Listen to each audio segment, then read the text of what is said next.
शुचौ देशे प्रतिष्ठाप्य स्थिरम् आसनमात्मनः नात्युच्छ्रितं नातिनीचं चैलाजिनकुशोत्तरं तत्रैकाग्रं मनः कृत्वा यत चित्तेन्द्रियक्रियः उपविश्यासने युञ्ज्यात् योगम् आत्मविशुद्धये.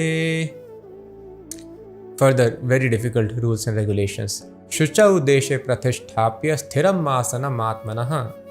To practice yoga, one should go to a secluded place and should lay kusha grass on the ground and then cover it with a deer skin and a soft cloth. The seat should neither be too high nor too low and should be situated in a sacred place. The yogi should then sit on it very firmly and should practice yoga by controlling the mind and the senses, purifying the heart and fixing the mind on one point. First of all, Shucha Udeshe Pratisthapya. A person should go to Shuchi means clean. Clean means place which is sattvic. It cannot be practiced in cities and villages which are in mode of passion. One has to go to sattvic, that means jungles and mountains, natural places.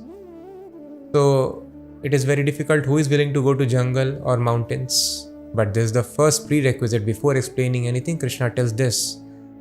You control your material desires, you finish the feelings of possessiveness, and you leave everything and you go to a secluded place.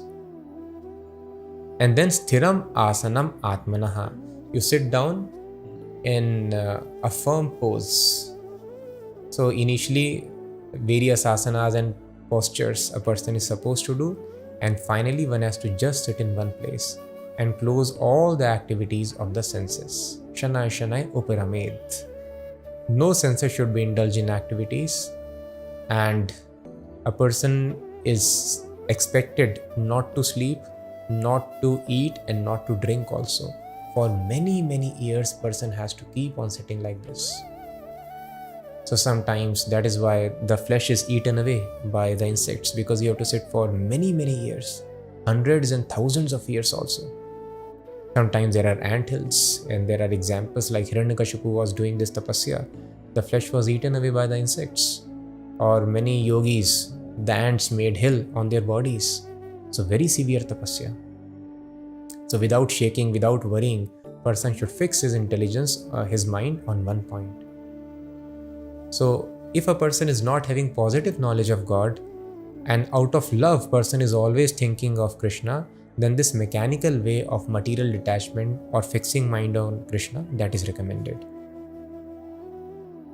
So it's very tough. Again, Krishna is telling secluded sacred place, secluded sacred place. Now also if you go to the places, Haridwar, Rishikesh and upwards, you'll find yogis sitting there.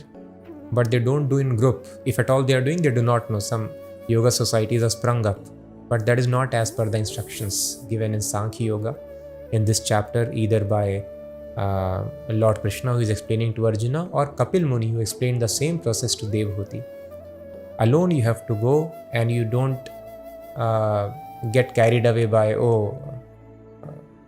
what will happen, who will take care of me. Person should be completely dependent upon God. One should not fear, some snake may come, tiger may come. Even if tiger is coming, you cannot look towards the tiger. You keep on staring at the tip of nose, as Krishna mentions here.